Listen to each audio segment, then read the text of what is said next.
नमस्कार साथियों, कैसे हैं आप सब। एक मित्र ने पूछा है कि क्या अपराध करने के पहले मतलब before commission of any offence किसी को गिरफ्तार किया जा सकता है क्या।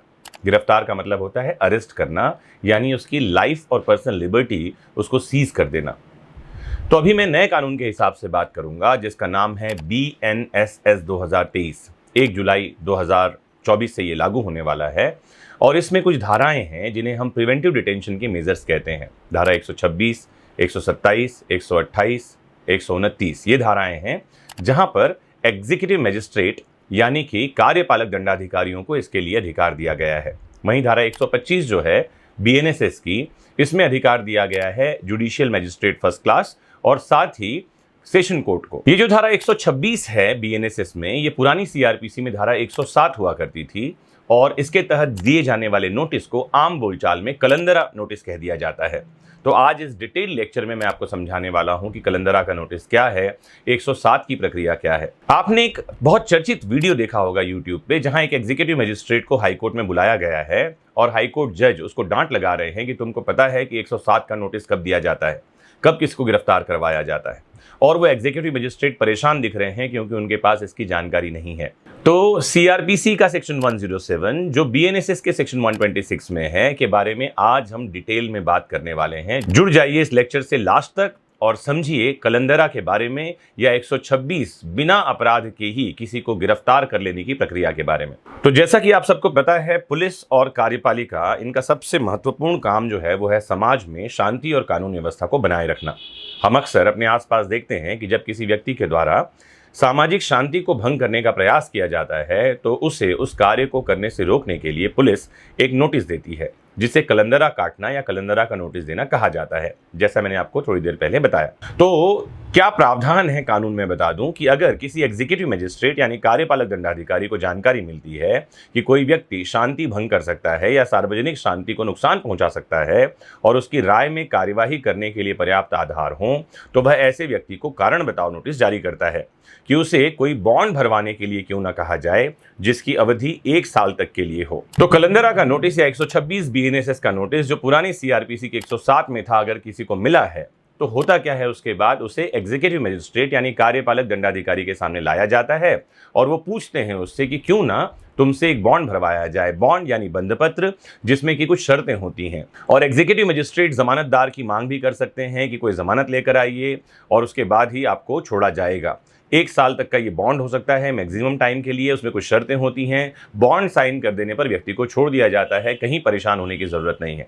लेकिन हाँ, अगर आपको गलत जानकारी या गलत आधारों पर गिरफ्तार कर लिया गया है तो इसके कारण बताए जा सकते हैं कि आप वो व्यक्ति नहीं हैं जिसको गिरफ्तार किया जाना चाहिए था, या आपको गलत तरीके से गिरफ्तार कर लिया गया है। तो बिना बॉन्ड भरे ही गिरफ्तार व्यक्ति को छोड़ा जा सकता है। अपराध किए जाने से रोकने के लिए किसी व्यक्ति को गिरफ्तार करने का ऐसा ही एक अधिकार BNSS 2023 के सेक्शन 170 में भी दिया गया है। धारा 170 ये कहती है कि पुलिस किसी संज्ञेय यानी कॉग्निजेबल ऑफेंस को होने से रोकने के लिए यानी अपराध करने से पहले ही किसी व्यक्ति को गिरफ्तार कर सकती है ताकि उसे ऐसे अपराध को करने से रोका जाए।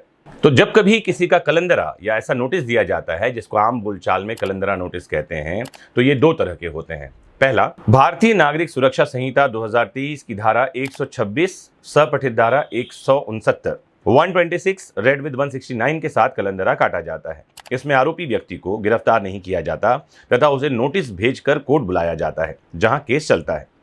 दूसरा 126 170 का कलंदरा होता है। BNSS की धारा 126 170 में जाएंगे तो आपको पता चलेगा कि ऐसे कलंदरे में आरोपी व्यक्ति को गिरफ्तार किया जाता है और 24 घंटे के भीतर मजिस्ट्रेट के सामने कोर्ट में पेश कर दिया जाता है जहां पर में केस चलता है या जहां उसे बॉन्ड भरवाने या दूसरी प्रक्रियाएं करवाई जाती हैं। तो अब आप जान लें कि ये केस कहां चलते हैं। तो ये एग्जीक्यूटिव मजिस्ट्रेट यानी कार्यपालक दंडाधिकारियों के कोर्ट में चलते हैं, जुडिशियल मजिस्ट्रेट के सामने नहीं चलते हैं। सामान्य तौर पर कहूं तो SDM कोर्ट में ऐसे मामले चलते हैं। अगर हम दिल्ली शहर की बात करें तो वहां स्पेशल एग्जीक्यूटिव मजिस्ट्रेट के कोर्ट में ये मामले चलते हैं और वहां स्पेशल एग्जीक्यूटिव मजिस्ट्रेट के पावर ACP यानी असिस्टेंट कमिश्नर ऑफ पुलिस को दिए जाते हैं। नोटिस मिलने के बाद क्या होता है, तो BNSS 2023 की धारा 126 169 का अगर नोटिस मिला है तो ऐसे में व्यक्ति को गिरफ्तार नहीं किया जाता जैसा मैंने बताया था, लेकिन नोटिस में दी गई तारीख व समय पर व्यक्ति को कोर्ट में पेश होना पड़ता है। वहीं भारतीय नागरिक सुरक्षा संहिता 2023 126 170 में अगर किसी को गिरफ्तार किया गया है तो गिरफ्तार करके व्यक्ति को कोर्ट में पेश किया जाता है। दोनों ही कंडीशन में गिरफ्तार व्यक्ति को बेल बॉन्ड या बॉन्ड के टर्म्स एंड कंडीशन को मानना पड़ता है और उसे उस बॉन्ड को साइन करने पर छोड़ दिया जाता है। फिर आपको बताऊं कि इन धाराओं में कोर्ट द्वारा पेश होने के लिए जो नोटिस जारी किए जाते हैं उसमें जमानत की राशि पहले ही लिखी हुई होती है, या गिरफ्तार करके जब उसे कोर्ट में पेश किया जाता है तब उसे बताई जाती है कि जमानत की राशि कितनी होगी। ध्यान देने की जरूरत है कि इसका बिल्कुल भी ये मतलब नहीं है कि उसको जमानत राशि कोर्ट में जमा करनी होती है। इसका मतलब बस इतना है कि गिरफ्तार व्यक्ति को बताई गई राशि का एक पर्सनल बॉन्ड भरना होता है और साथ ही जमानत के लिए कोर्ट में एक जमानतदार यानी सिक्योरिटी पेश करना होता है। जमानतदार को भी एक बेल बॉन्ड भरना होगा। जमानत राशि के बराबर या उससे अधिक मूल्य की कोई प्रतिभूति जमा करनी होती है।